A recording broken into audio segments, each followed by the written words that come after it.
Jó 1:1 diz assim: havia um homem na terra de Uz, cujo nome era Jó. E este era um homem sincero, reto e temente a Deus, e desviava-se do mal. No versículo 6 diz assim: e vindo um dia em que os filhos de Deus vieram apresentar-se perante o Senhor, veio também Satanás entre eles. Então o Senhor disse a Satanás: de onde vens? E Satanás respondeu ao Senhor, dizendo: de rodear a terra e passear por ela. E disse o Senhor a Satanás: observaste tu a meu servo Jó? Porque ninguém há na terra semelhante a ele, homem sincero e reto, temente a Deus e desviando-se do mal. Essa expressão, veio também Satanás, é uma ironia. É dizendo assim, Satanás não tinha o direito de estar lá, mas ele estava. É um jeito irônico. Então assim, veio o Filho de Deus e veio também Satanás. É como se aquela pessoa não foi convidada. Então assim, aí Deus pergunta a ele: de onde você vem, Satanás? E Satanás respondeu assim: de rodear a terra e passear por ela. Na época, como que faziam os reis? Então os reis tinham reinados, e eles, para saber se o rei estava sendo aceito, o que eles faziam? Eles saíam em comitiva e passeavam pela aldeia. E se as pessoas se prostrassem diante do rei, quer dizer que o rei estava sendo aceito como rei.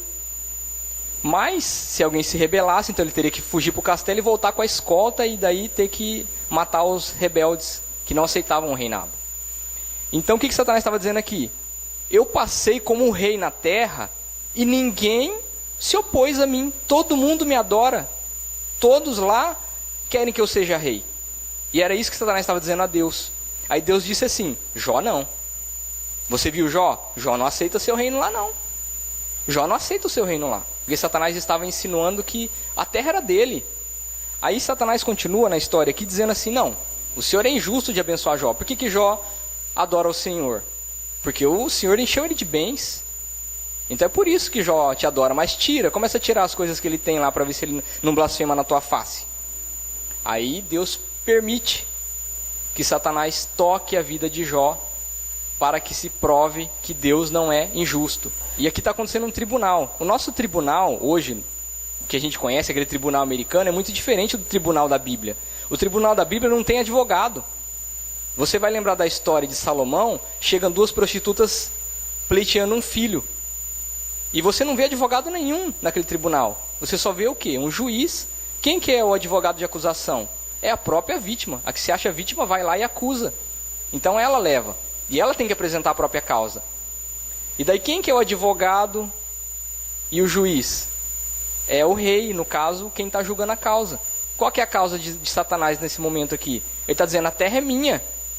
Por que Deus está abençoando Jó, sendo que a terra é minha? Ele não está acusando Jó de nada. Ele está acusando é Deus de ser injusto. Então ele chega diante de Deus, na frente de todos os anjos, e fala assim: tá vendo, anjos, como Deus é injusto? Então a vontade de Satanás não é simplesmente acusar nossas vidas, é acusar Deus de injusto. Porque se ele conseguiu já levar 1/3 dos anjos, imagina se ele conseguir ludibriar o resto. Como que vai ficando a situação?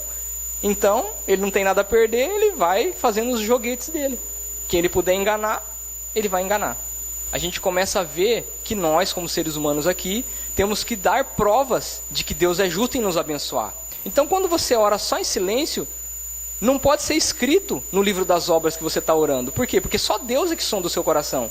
Os outros anjos só estão olhando você de joelho. Então, Satanás chega diante de Deus e fala assim: ele não está orando não, ela não está orando não. Então, o Senhor não pode abençoar essa criatura, porque ela não está orando. E Deus, por ser justo, tem que aguardar você orar, você clamar, você abrir a sua boca. Eu ouvi algumas vezes dentro da igreja um pensamento assim: você tem que orar em silêncio para Satanás não ouvir a sua oração. Eu ouvi isso, eu acreditei nisso durante um tempo.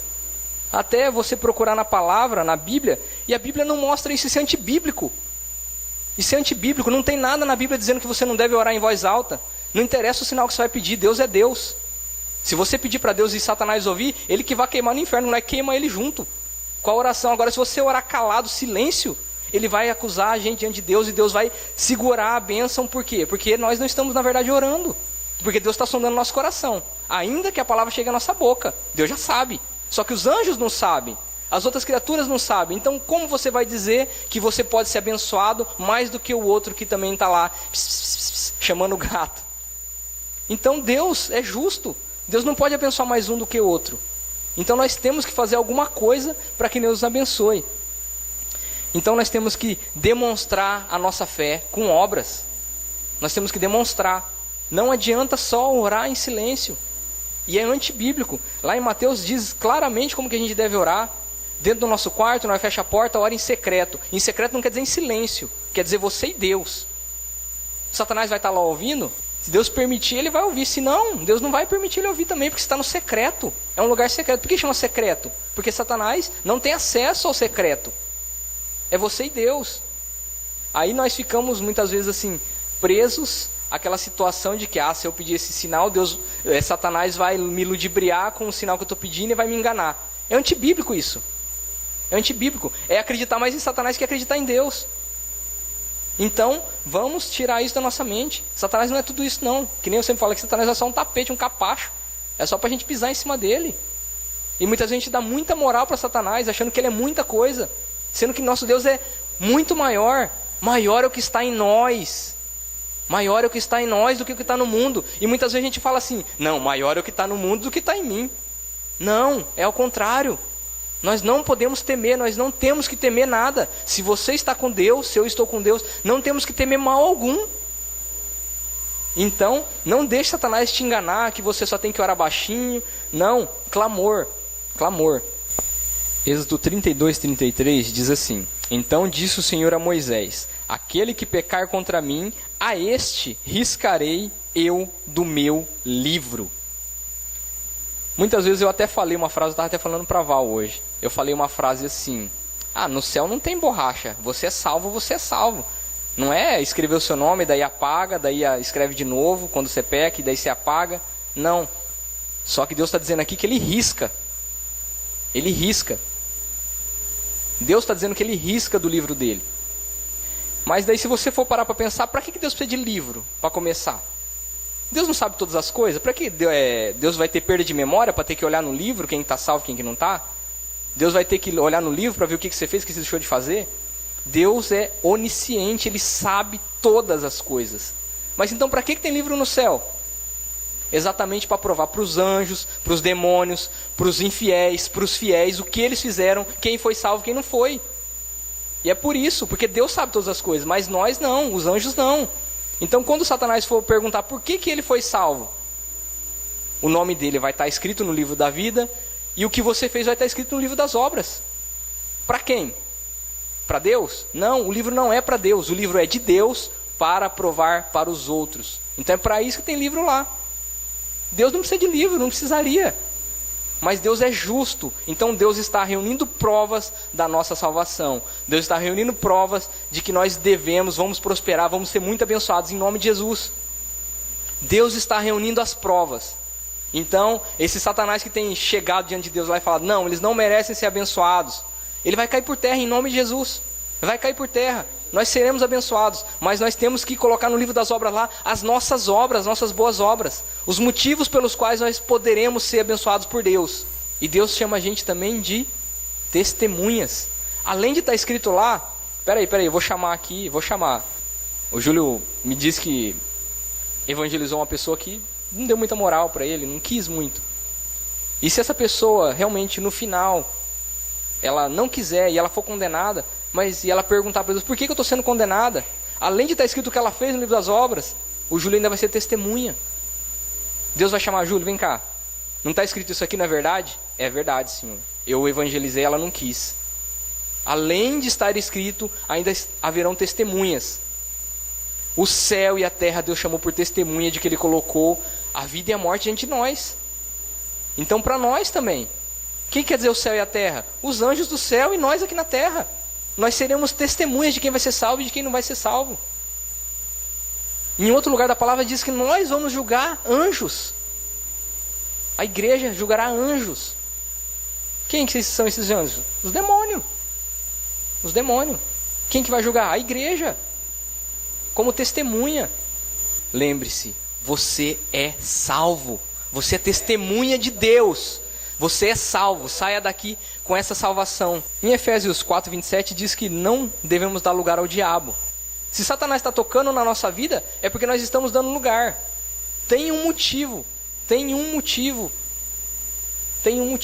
Porque Deus não permite à toa, nem na vida de Jó aqui, que não tem uma explicação exata, tem um motivo. O motivo que eu vejo é o medo.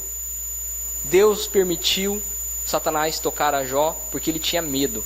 Ele diz lá, aquilo que eu temia me sobreveio. O que eu receava me aconteceu. Jó tinha medo. Mas depois de ter sido tocado por Satanás, passado por tudo aquilo lá, você acha que Jó vai ter medo do que mais? Acabou o medo.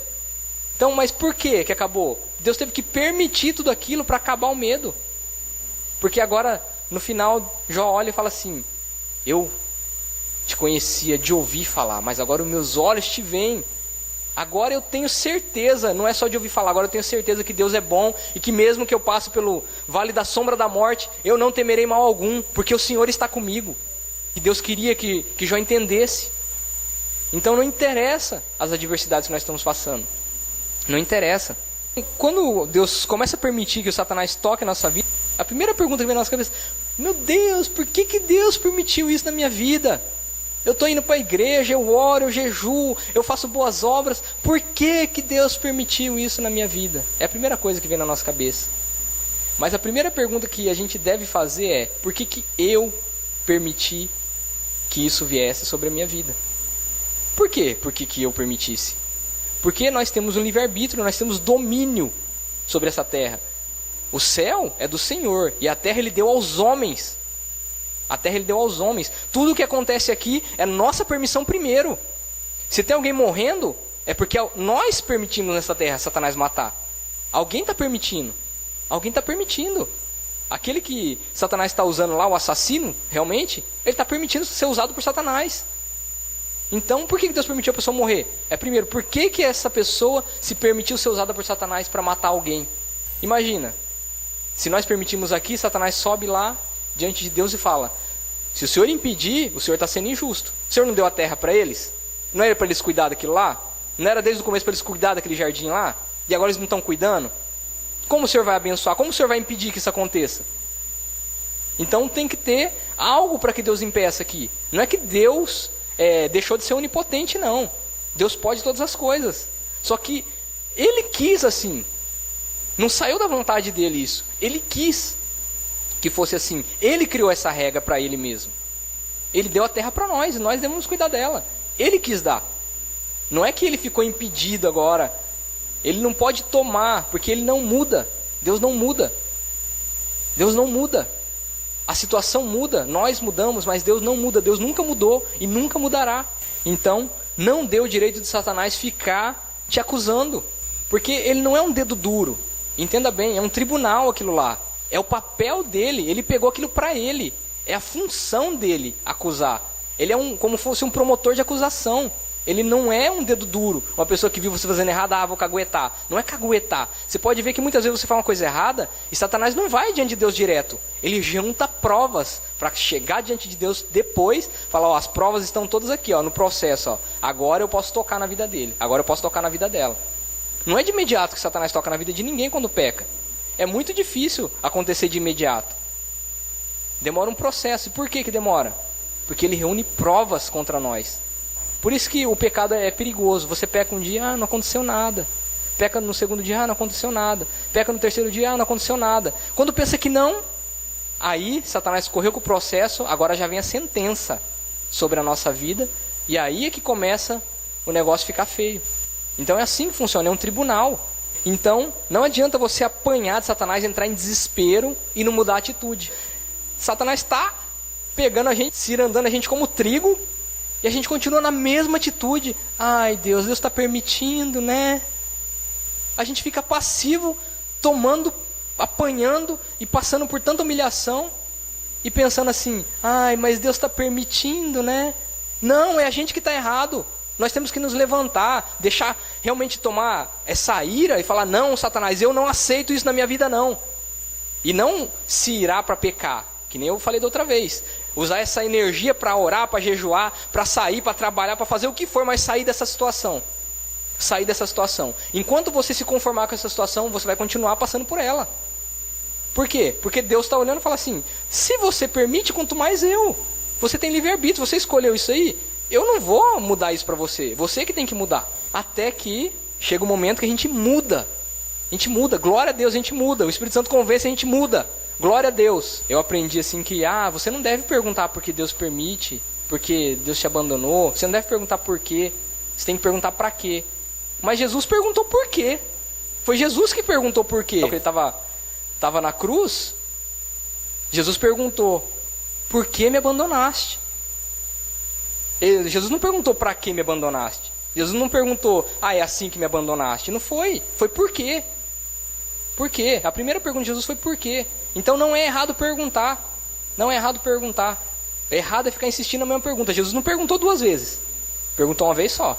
Só que ficar insistindo na mesma pergunta e você não ter a resposta, então mude a pergunta. Mude a pergunta. Mude a pergunta. Deus nos responde. Estava esperando você mudar de atitude. Estava esperando você se levantar. Eu vou agir sobre o seu agir. Deus age sobre nosso agir. Deus age sobre a nossa fé. Deus age dessa maneira. Porque se não fosse assim, não tinha ninguém passando fome lá na África, nem lá naquele continente todo. Não tinha ninguém se matando, porque Deus não ia permitir. Mas Deus age sobre a nossa fé, sobre o nosso agir. É aí que Deus age. Então entenda, você tem que ter uma obra, você tem que ter um motivo, uma razão para Deus poder te abençoar. Porque senão Satanás vai chegar diante de Deus e falar, Deus é injusto porque abençoou sem que ela merecesse. É lógico que nós não merecemos nada. Mesmo que nós fizéssemos, nós não somos merecedores. Mas tem que ter uma evidência de que nós estamos buscando. Porque Deus nos abençoa pela misericórdia e pela graça. Não é pelo que nós fazemos. Não entenda mal o que eu estou falando aqui. Porque não é por obras, não é pela força do nosso braço, não. Mas Deus tem que ver a gente querendo. Deus tem que ver a gente querendo. Então não confunda o que eu estou dizendo aqui.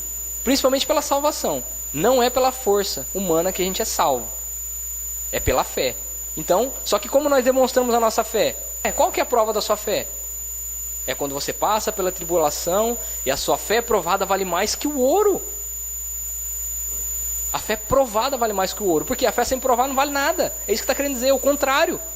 Quando a fé é provada e ela passa, ela vale mais que o ouro. Quando ela não passa, ela vale o quê? Vale nada. Satanás olha e fala, não tem prova nenhuma. Passou a obra pelo fogo, queimou tudo, era só palha. Agora o Senhor vai abençoar o quê? Cinza? Não. Só a obra que passa pelo fogo é que Deus pode abençoar realmente. Deus já nos deu Espírito Santo, unção. Mas, muitas vezes assim, parece, entre aspas, pouco. Depende de Deus, eu quero mais, eu preciso de mais. Só que, olha só, para que Deus vai te encher se você não quer usar? Para que Deus vai te encher para você voltar para sua casa e continuar a sua mesma vida?